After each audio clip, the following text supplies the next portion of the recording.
오늘 말씀의 제목이 조금 특이합니다. 야곱이 기가 막혀 이렇게 잡았어요. 제목처럼 기가 막혀도 또 이런 일이 있을까 할 정도로 야곱이 처한 상황이 참으로 기가 막힌 상황입니다. 야곱은 라헬과 결혼하기 위해서 삼촌과 7년 계약을 하고 열심히 일을 했습니다. 이 기간을 어떻게 지냈으며 얼마나 기대한 순간이었겠습니까? 그런데 첫날 밤을 보낸 후에 하늘이 무너지는 듯한 상황을 맞게 됩니다. 당연히 라헬이 있어야 할 자리에 언니 레아가 있는 것입니다. 꿈에도 생각지 못한 일이 일어난 것입니다. 이 시간 왜 야곱이 이런 일을 당했으며 또 그리고 하나님은 이 말씀을 통해서 오늘 우리에게 무엇을 말씀하시는지 함께 본문을 살펴보면서 한번 말씀을 나누도록 하겠습니다. 오늘 말씀은요, 7년을 봉사한 야곱이 삼촌에게 라헬을 요구하는 것으로 시작하고 있습니다. 자, 21절. 야곱이 라반에게 이르되 내 기한이 찼으니 내 아내를 내게 주소서 내가 그에게 들어가겠나이다. 야곱의 기대와는 달리 라반은 결혼에 대해서 별다른 관심을 보이지 않고 있습니다. 다른 사람도 아니고 딸의 결혼식에 대해서 계약을 했고 또 기한이 되었는데 아무런 반응이 없는 거예요. 딸을 결혼시키려면 최소한의 준비가 있어야 됩니다. 신부 수업을 시킨다든가 혼수를 준비하고 또 잔치를 준비해야 합니다. 그런데 야곱이 살펴보니까 삼촌이 그것에 대해서 아무런 관심을 보이지 않는 것입니다. 아마 라헬에게도 물어봤을 거예요. 삼촌이 우리 결혼에 대해서 뭐라고 하지 않더냐? 결혼식에 대해서 어떻게 준비하라고 하지 않더냐? 물어보니까 라헬 역시 아무런 말을 듣지 못한 것입니다. 야곱의 입장에서는 심기가 불편하고 아마 또 한편으로 오기도 발동을 했을 것입니다. 그래서 야곱이 삼촌에게 하는 말을 한번 보시기 바랍니다. 다시 한번 보면요. 내 기한이 찼으니 내 아내를 내게 주소서 내가 그에게 들어가겠나이다. 자, 여기 보면요. 내 기한, 내 아내, 내게, 내가 무려 한 구절 속에 4번이나 나를 강조하고 있잖아요. 왜 내 것을 주지 않습니까? 결코 내 것을 뺏기지 않고 손해보지 않겠다는 야곱의 마음이 이 한 구절 속에 그대로 담겨 있습니다. 자, 이어서 22절, 23절입니다. 라반이 그곳 사람을 다 모아 잔치하고 저녁에 그의 딸 레아를 야곱에게로 데려가매 야곱이 그에게로 들어가니라. 자, 야곱의 요구대로 드디어 이제 결혼 잔치가 열렸습니다. 여기에서 사용된 잔치하다라는 단어를 보면요, 히브리어로 미시테라는 단어인데 이 단어의 뜻은요, 마시다, 축연을 베풀다라는 의미를 담고 있습니다. 다시 말해서 당시 잔치를 한다는 것은요, 가장 중요한 것이 술을 마시는 것으로 시작해서 마시는 것으로 끝나는 거예요. 술이 가장 중요한 거예요, 잔치에서. 여러분 한번 당시 상황을 우리가 한번 생각해 보시기 바랍니다. 결혼잔치가 시작되고 야곱은 하객들에게 둘러싸여서 막 축하주를 받았을 것입니다. 아마도 야곱은 하객들이 권하는 술을 거절할 수가 없었을 것입니다. 7년 동안 기다려온 라헬과의 첫날 밤. 라헬과의 지금 첫날 밤을 기다리고 있는데 이날 술을 마시지 않으면 언제 또 술을 마시겠습니까? 또 야곱이 언제 그 침실로 들어갑니까? 자, 23절 상반절에 보면은 저녁에 이렇게 말하잖아요. 뭔가 불길한 일이 벌어질 것 같은 예시를 먼저 주고 있습니다. 야곱은 술에 한껏 취해 있었을 것이고 침실은 어둠이 짙게 깔려 있었을 것입니다. 그런데 라반이 침실로 데려간 딸이 누구입니까? 라헬이 아닌 레아였습니다. 아마도 라반은 이 일을 철저하게 준비하고 꾸몄을 것입니다. 야곱이 감쪽같이 속을 수밖에 없도록 준비하였습니다. 추측하기는 아버지와 공모한 레아 역시 야곱을 평소에 흠모하고 짝사랑했던 것으로 보입니다. 그렇기 때문에 아버지가 제안한 내용을 승낙하고 침실로 들어왔습니다. 그런 상황도 모르고 첫날 밤을 보내고 눈을 떠보니까 어떤 일이 벌어졌어요? 당연히 곁에 있어야 될 사랑하는 라헬은 보이지 않고 그 자리에 언니 레아가 있는 것입니다. 성도 여러분, 그때 야곱의 그 마음을 한번 상상해 보세요. 그리고 야곱의 그 모습을 한번 상상해 보시기 바랍니다. 도대체 이것이 어떻게 된 일인가? 이거 혹시 꿈이 아닌가? 기가 막혀서 말도 나오지 않았을 것입니다. 그리고 나서 이것이 삼촌의 계략임을 알게 됩니다. 당장 달려가서 따지기 시작합니다. 외삼촌이 어찌하여서 내게 이같이 행하였습니까? 내가 라헬을 위해서 외삼촌에게 일하지 않았습니까? 왜 외삼촌이 나를 속이셨습니까? 막 흥분한 상태에서 막 얼굴이 빨개지고 막 입에 막 거품을 불면서 외삼촌을 막 잡아먹을 듯이 달려들었을 것입니다. 그런데 외삼촌은 이런 일을 예견한 듯 아주 침착하게 이렇게 말합니다. 이보게, 언니보다 아우를 먼저 주는 것은 우리 지방의 법이 아니네. 그렇다면 처음부터 그렇게 말을 했어야죠. 그러면 레아가 결혼할 때까지 야곱과 라헬이 기다렸을 것입니다. 또 라반은 먼저 큰딸을 라헬보다 시집 보내기 위해서 뭔가 노력을 했어야 합니다. 그런데 그런 노력을 전혀 하지 않는 것이죠. 이게 무슨 말입니까? 처음부터 라반이 야곱을 속이기 위해서 그런 계략을 꾸몄다 하는 것입니다. 그런데 어떻게 합니까? 이미 물은 엎질러져 버렸습니다. 어찌되었든지 야곱은 레아와 첫날 밤을 보냈기 때문입니다. 자, 여기서 우리가 주목해야 할 단어가 있어요. 자, 25절 중반절에 보면은 야곱이 외삼촌이 나를 속이심은 어찌 됨이니까? 라고 이제 야곱이 외삼촌에게 따지는데 여기서 속이다라는 단어가요, 히브리어로 라마다라는 단어예요. 흔치 않은 단어예요. 라마. 야곱이 에서의 축복을 가르쳤을 때에 이삭이 에서에게 했던 말이 바로 이 단어예요. 창세기 27장 35절에 보면은 이삭이 이르되 내 아우가 와서 속여 내 복을 빼앗았도다. 그러니까 아이러니하게도 야곱은 지금 자신의 입으로 스스로를 고발하고 있는 거예요. 왜 나를 속였습니까? 라고 따지고 있지만 그 역시 아버지와 형을 속이고 형의 복을 가로챘다 하는 것입니다. 또 라반의 말을 통해서 다시 한번 야곱을 또 고발합니다. 자, 26절 라반이 이르되 언니보다 아우를 먼저 주는 것은 우리 지방에서 하지 아니하는 바이라. 자, 이런 일은 할 수도 없고, 그러니까 언니보다 동생을 먼저 주는 것은 할 수도 없고 해서도 안 된다. 우리 법에는 절대 그래서는 안 된다는 거예요. 자, 이 말에 또 한 번 야곱은 큰 충격을 받게 됩니다. 여기서 사용된 언니라는 히브리어 단어는요, 베키라라는 단어예요. 베키라. 베키라의 뜻은요, 첫째 또 장녀를 의미합니다. 그런데 이 단어는요, 장자에 해당하는 히브리어 베코라와 같은 어원에서 나왔어요. 그러니까 장녀는 베키라, 장자는 장남은 베코라. 그러니까 여러분 히브리어를 여러분 잘 모르실 건데 히브리어는요, 자음만 있지 원래는 모음이 없어요. 그러니까 베키라와 베코라는 사실은 자음이 똑같아요. 그러니까 이것을 어떻게 읽느냐?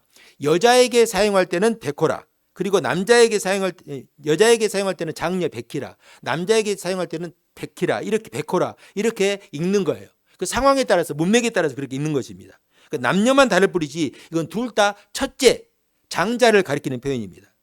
그러니까 라반은 순서를 바꾸는 것이 우리 법에 금하는 것이다. 그러니까 큰딸 장자를 먼저 주는 것은 우리 법에서 있지 않는 것이다. 이렇게 말하고 있어요. 그런데 야곱은 장자의 권리, 그러니까 이 베키라를 뺏기 위해서 형과 아버지를 속였죠. 그래서 성서의 기자는요, 이 라반의 말을 가지고 지금 다시 한번 야곱을 고발하는 거예요. 너도 그랬지 않느냐? 아니 너는 더하지 않았느냐? 하는 것입니다. 여러분, 사람들의 모습이 사실은 그렇습니다. 우리 모습이 이래요. 다른 사람의 마음에 상처를 주거나 또 마음에 비수를 꽂아놓고 자신은 깨닫지 못하거나 금방 잊어버리는 것. 이게 여러분 우리 사람들의 속성입니다. 그런데 다른 사람이 나에게 조금이라도 손해를 끼치면요, 서론을 끼치고 또 상처를 내면은 절대 잊지 않습니다. 야곱처럼 길길이 날뛰고 나한테 이럴 수가 있느냐 따지는 것이죠. 그러면서 그 시각, 그 장소, 어떤 말로, 어떤 일로, 어떻게 나에게 되었는지 정확하게 기억해요. 내가 손해 입은 것은 절대 잊지 않습니다. 그 당시의 상황을 다 기억하고 있는 거예요. 어떻게 나에게 그렇게 할 수 있느냐 하는 것이죠. 우리는 결코 이 모습을 잊지 말아야 돼요. 나도 그렇게 다른 사람을 아프게 하였고 눈물을 흘리게 하였다 하는 것입니다. 목사님, 나는 그런 적이 없는데요 하고 이제 생각하시는 분이 있을 수가 있습니다. 그런데요, 그런 일이 없는 것이 아니라 그런 일이 생각나지 않는 것이에요. 그런 일을 했던 것도 문제죠. 그런 일을 했던 것도 문제인데 그런 일이 기억나지 않는 것은 더 큰 문제예요. 우리가 죄를 짓는 것도 문제지만은 죄를 짓는 것을 깨달으면요, 우리가 예수님께 회개할 수 있어요. 그런데 죄를 지어놓고 그것이 죄인지 깨닫지 못하면 회개하지 못하니까 그것이 더 큰 문제인 거예요. 갈라디아서 6장 7절에 보면은 스스로 속이지 말라. 하나님은 업신여김을 받지 아니하시나니 사람이 무엇으로 심든지 그대로 거두리라. 성경은 우리에게 분명하게 말씀하십니다. 사람이 무엇으로 심든지 그대로 거두리라. 야곱은 지난밤의 사건을 통해서 자신을 돌아봤을 것입니다. 외삼촌은 왜 나를 속이십니까? 라고 소리를 질렀지만은 그 역시 형과 아버지를 속였습니다. 왜 라헬이 아니라 레아입니까? 라고 따졌지만은 그 역시 형의 축복을 가로챘습니다. 여러분, 우리가 그리스도의 은혜로 하나님의 자녀가 되었다고 하지만은 우리가 행한 일이 다 없어지는 것은 아닙니다. 다윗이 그 대표적인 신뢰입니다. 그는 우리아의 아내 밧세바와 동침한 사건을 은폐하기 위해서 결국 그의 충성스러운 신하를 죽음으로 내몰았던 것을 우리는 다 알고 있죠. 우리아의 이 죽음은요, 하나님이 보시기에 가장 비통한 죽음, 억울한 죽음이라 할 수 있어요. 그가 다윗에게 얼마나 충성된 신하였습니까? 전쟁 중에 이제 우리아 장군을 이제 다윗이 왕궁으로 부릅니다. 그리고 왕궁에 불러서 전쟁 상황을 물어보고 이제 집에 들어가 가지고 아내와 편히 쉬었다가 다시 전쟁터로 돌아가라, 이렇게 얘기를 하죠. 그런데 이 우리아 장군이 어떻게 합니까? 지금 내 죽은 요압 장군과 이스라엘 군대가 전쟁을 하고 있는데 내가 어떻게 집에 가서 아내를 품고 잠을 잘 수 있겠습니까? 하고 거절했어요. 왕궁만 나서면 바로 담 옆이 자기 집이에요. 거기 사랑하는 아내가 기다리는데 그거에 가지 않고 경비대 뜰에서 잠을 잤습니다. 다음 날은 왕이 다시 이제 술수를 써가지고 이제 술을 많이 마시게 해요. 취하게 해가지고 집으로 돌려보내겠다는 거예요. 그런데 그 역시 아주 취했음에도 불구하고 집으로 돌아가지 않고 시위대 경비대 뜰에서 잠을 잡니다. 그런 충성된 신하를 다윗 왕이 음모를 꾸며가지고 자기가 범한 죄를 덮기 위해서 음모를 꾸며서 결국은 죽게 하죠. 여러분, 아무리 다윗이라고 해도 하나님은 결코 이 일을 묵과하지 않았습니다. 하나님이 나단 선지자를 통해서 다윗 왕에게 이렇게 말씀합니다. 칼이 내 집에서 영원히 떠나지 않을 것이다. 내가 내 눈앞에서 내 아내를 빼앗아 내 이웃들에게 주리라. 너는 은밀하게 그 일을 행했지만은 나는 대낮에 사람들이 보는 앞에서 그 일을 행할 것이다. 여러분, 결국 어떤 일이 일어났습니까? 그의 집안에서 아들들끼리 죽고 죽이는 끔찍한 살육이 일어났습니다. 둘째 아들 압살롬이 자기 누이 동생 다말의 일로 큰형 장자 암논을요 척살했습니다.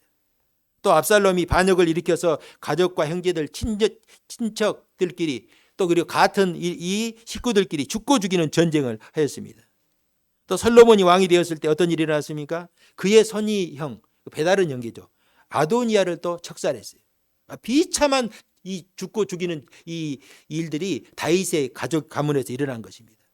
또 압살롬이 반역하였을 때에 다윗 왕이 왕궁을 버리고 이제 피난길로 올랐을 때 자신의 후궁 10명을 이제 왕궁에 남겨두고 떠났어요. 그런데 이 아들 압살롬이 대낮에 모든 사람이 보는 그 대낮에 옥상에 텐트를 치고 그 후궁 10명과 동침을 하는 폐륜을 저질렀어요.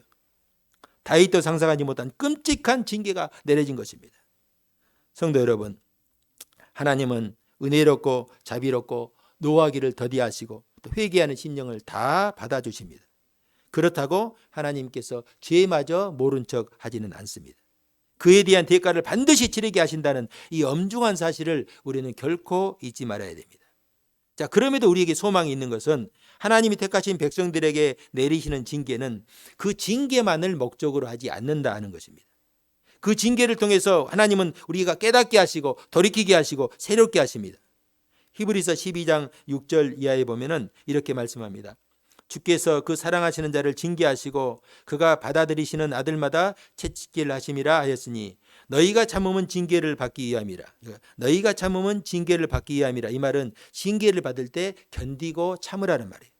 하나님이 아들과 같이 너희를 대우하시나니 어찌 아버지가 징계하지 않는 아들이 있으리요. 아들이 잘못했을 때에 징계하지 않는 아버지가 없다는 것입니다. 징계는 다 받는 것이거늘 너희에게 없으면 사생자요 친아들이니라. 친아들이 아니니라. 무릇 징계가 당시에는 즐거워 보이지 않고 슬퍼 보이나 후에 그로 말미암아 연단을 받는 자들은 의와 평강의 열매를 맺느니라. 자, 하나님께서 사랑하시기 때문에 아들을 징계하신다는 것입니다. 만약에 아들이 잘못을 했는데 그 아버지가 아들을 징계하지 않는다고 한다면은 그는 아버지의 자식이 아니든지 그 아버지는 친아버지가 아니든지라는 증거입니다. 그렇기 때문에 징계가 즐겁지 않고 그 당시에는 슬퍼 보이지만은 그 징계를 잘 받으면은 그 징계의 기간을 잘 넘기면은 의와 평강의 열매를 맺게 된다. 하나님께서 주신 약속을 받는 거룩한 그릇이 된다 하는 말씀입니다. 오늘 야곱에게 소망이 있고 우리에게 소망이 있는 것이 이것입니다. 자, 오늘 본문 다시 본문으로 돌아왔어요. 하나님께서 야곱에게 어떻게 역사하셨는지 한번 보시겠습니다. 자, 27절 한번 다 같이 합독합시다. 이를 위하여 7일을 채우라. 우리가 그도 내게 주리니 내가 또 나를 7년 동안 섬길지니라. 아멘. 자, 야곱도 다른 사람을 속이는 일에 일가견이 있는 사람이지만은 이 라반은요 야곱보다 몇 배나 더한 아주 지독한 사람이에요. 야곱에게 이런 못된 짓을 했으면서 조금도 미안한 마음이나 부끄러운 마음이 없어요. 자, 그가 하는 말을 보시기 바랍니다. 레아를 위해서 7일을 채우라. 그러면 라헬도 주겠다. 여기까지만 말했다고 한다면은 그래도 양심이 조금이라도 남아있는 사람이라 이렇게 생각할 수가 있습니다. 큰딸을 보니까 시집도 못 갈 것 같으니까 동생을 보낼 때에 그냥 끼워서 내가 보내려고 했다. 이렇게 억지로라도 생각할 수가 있어요. 그런데 여기에 한 가지 요구사항을 덧붙입니다. 자, 뒤에 보면은 라헬을 위해서도 7년을 섬기라. 자, 라반의 속셈이 여기 있었습니다. 그가 야곱을 친족하라고 생각했다면은 최소한 이렇게 말했어야 합니다. 자, 자네를 속인 것은 미안하네. 일이 이렇게 되었으니까 레아와 7일간의 그 혼인 기간을 다 채우게. 그러면 내가 라헬도 자네에게 주겠네. 자, 그런데 라헬을 위해서 7년을 다시 섬기라는 거예요. 지금까지 이 야곱이 라헬을 얻기 위해서 7년 동안 얼마나 죽을 고생을 하면서 일을 했습니까? 그런데 또다시 7년을 섬기라는 것입니다. 이것은요, 철면피도 이런 철면피가 없어요. 야곱이 임자를 만나도 단단히 만난 것입니다. 야곱의 입장에서는 레아를 떠맡은 것도 분하고 억울한데 거기에 7년이라는 시간을 더 요구한 것입니다. 그런데 참으로 이 안타까운 것은 이런 상황에서도 야곱에게 선택할 여지가 없다는 것이에요. 다 생각 같아서는 다 때려치우고 집으로 갈 수도 없고 또 사랑하는 아이를 포기할 수도 없어요. 이러지도 못하고 저러지도 못하는 거예요. 하는 수 없이 삼촌의 제안을 받아들여서 7년을 더 일하게 하는 것입니다. 여러분, 그런데 여기에 놀라운 하나님의 섭리가 있습니다. 여러분, 야곱이 어떤 사람이에요? 지금까지 형도 속이고 아버지도 속이고 오직 자신의 이익을 위해서라면 무슨 일도 했던 그런 사람 아닙니까? 그런데 하나님의 자녀로 부름받았다면 이제는 달라져야 합니다. 이전에 행했던 일들은 과거로 족합니다. 하나님의 자녀가 되어서 하나님의 주신 복을 누리고 하나님의 유업을 이으려면 그 신분에 합당한 사람이 되어야 합니다. 하나님께서 야곱을 하란으로 보내신 것은 표면적으로는 그의 아내를 구하려는 그런 목적이 있었지만은 하나님은 이 시간을 통해서 그를 하나님께서 약속하신 복을 받을 만한 하나님께서 세우시는 믿음의 조상으로서의 그 모습으로 하나님께서 만드시고 변화시키려는 뜻이 있었던 것입니다. 이스라엘 백성들이 출애굽하였을 때 홍해를 건너고 광야를 지나서 가나안 땅에 들어가는 것은 구원받은 성도들의 영적인 여정을 보여주는 하나의 그림이라고 할 수 있습니다. 애굽에서 구원받아 홍해를 건넜다고 바로 가나안 땅에 들어가는 것은 아니죠. 출애굽하고 홍해를 건넜다는 것은 죄 씻음을 받아서 구원받았다는 것을 상징하는 것입니다. 자, 그렇다면 이제부터는 구원받은 백성으로서의 삶을 살아야 합니다. 광야의 시간을 통해서 죄와 노예의 습성을 버리고 불평과 불만을 일삼던 옛사람을 죽여야 합니다. 만나와 메추라기 그 사건을 통해서 사람이 떡으로만 사는 것이 아니라 하나님께서 주시는 하늘 양식, 그러니까 하나님의 말씀으로 산다는 것을 배워야 합니다. 40년 동안 광야를 지나면서 애굽에서 나온 20세 이상의 성인이 다 죽었다 하는 것은요, 옛사람이 다 죽었다는 거예요. 여러분, 옛사람이 다 죽어야 가나안 땅에 들어갈 수 있는 것입니다. 그러니까 우리 성도들은 이 우리 인생의 광야 기간 동안 옛사람을 죽이는 것이에요. 그리고 옛사람이 다 죽어질 때쯤 우리가 하나님 나라에 들어가는 것이죠. 역으로 생각하면 우리가 하나님 나라에 들어가기까지 끊임없이 우리는 내 자신을 죽이는 삶을 살아야 되는 것입니다. 지금 야곱이 통과하는 이 광야 학교가 그의 옛사람, 간사한 야곱, 속이는 야곱을 죽이는 시간입니다. 그런 의미에서 야곱이 만난 삼촌 라반은 우연이 아니라 필연적으로 만나야 하는 그런 존재였습니다. 사랑하는 성도 여러분, 우리 역시 인생의 여정에서 라반 같은 사람을 만날 수가 있습니다. 그때 이렇게 생각하시기 바랍니다. 내가 이전에 라반 같은 사람이었구나. 하나님은 이 사람을 통해서 나를 하나님의 거룩한 그릇으로 만드시려고 하는구나. 그런 생각을 하면 좋겠어요. 그런데 이 말씀을 깨닫지 못하면요, 내가 어쩌다가 이런 인간을 만났을까 하고 생각하면요, 나만 괴롭고 나만 성질나고 나만 스트레스 받는 거예요. 인생에 아무런 도움이 안 돼요. 신앙에도 도움이 안 되는 거예요.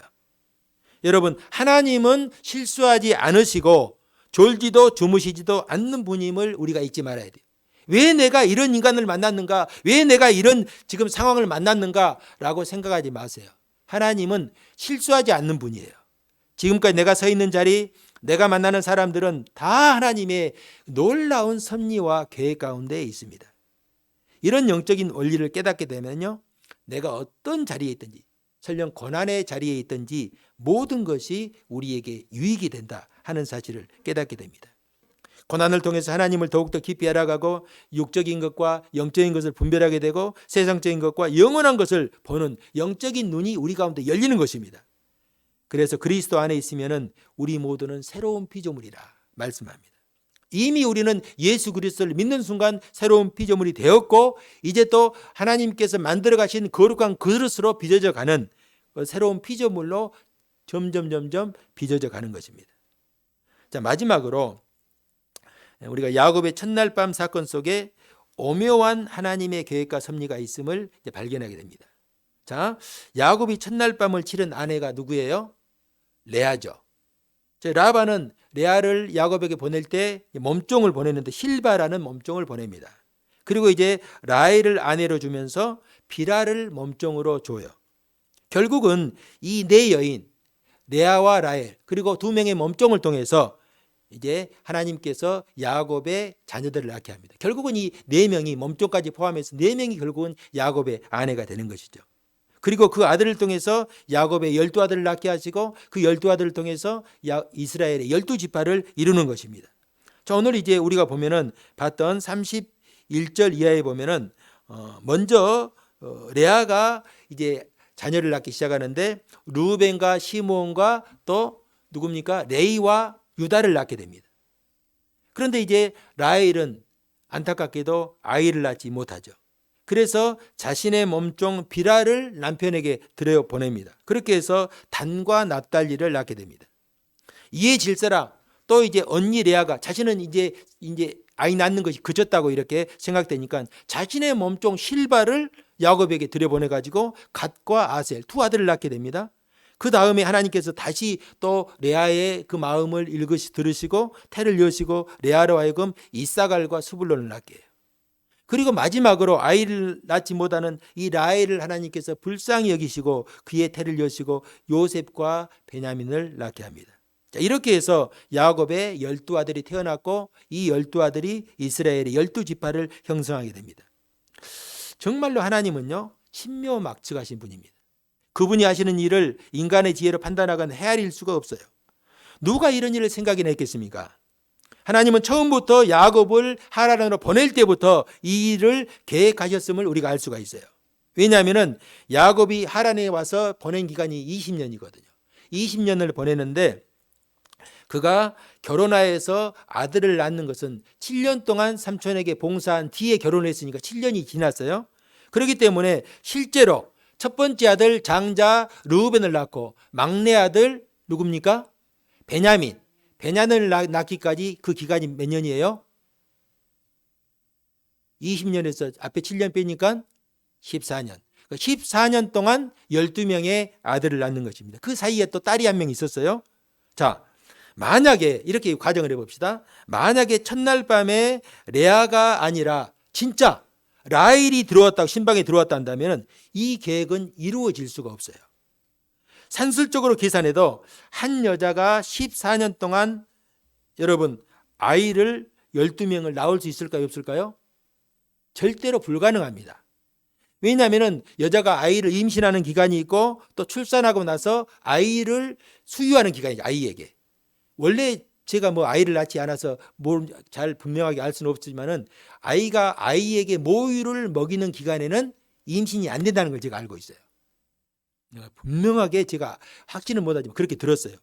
그렇기 때문에 보통 가정에서 평범하게 부부 생활하면요, 대부분요 나이가 정상적으로 아이를 낳으면 다 몇 살 터울?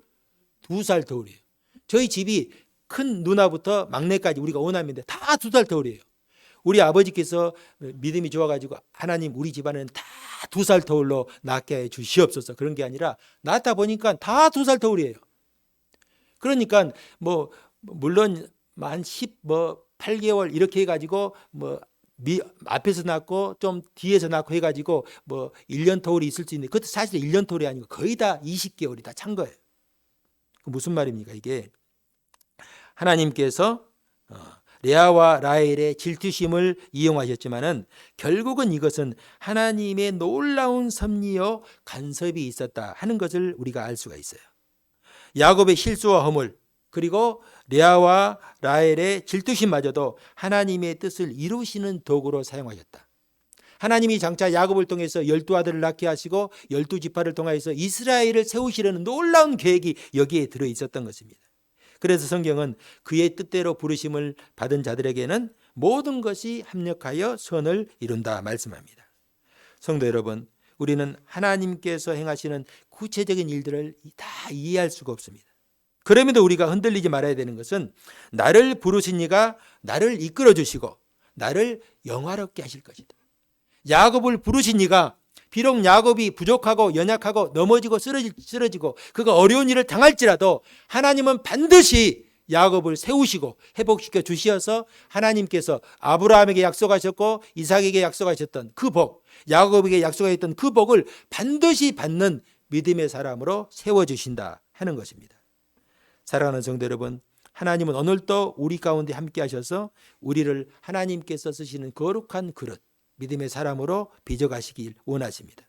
이때 우리가 우리의 옛사람과 죄악된 습성을 깨뜨리기 위해서 라반과 같은 그런 사람들을 만나기도 하시고 또 우리가 정말로 힘들어하는 고난의 과정을 겪기도 하십니다. 그때 우리는 야곱처럼 왜 나에게 이렇게 하십니까? 왜 나만 이런 고난을 당하게 하십니까?